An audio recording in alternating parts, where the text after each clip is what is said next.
Hörmətli izləyicilər, kanala abunə olub like etməyi unutmayın. Günün xəbərləri təqdim edir. Bakıda belinə banka qoyulan qadın yanıb.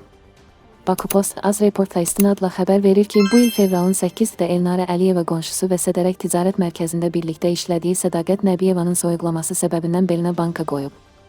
Elnarə Əliyeva bankanı diqqətsiz saxladığından əlindən sürüşərək içindəki etil spirti Sədaqət Nəbiyevanın bel və kürək nahiyələrinə tökülüb. Bu zaman qadın yanmağa başlayıb. Bədənin 30-35% yanıq xəsarətləri alan qadın hadisədən 15 gün sonra ölüb.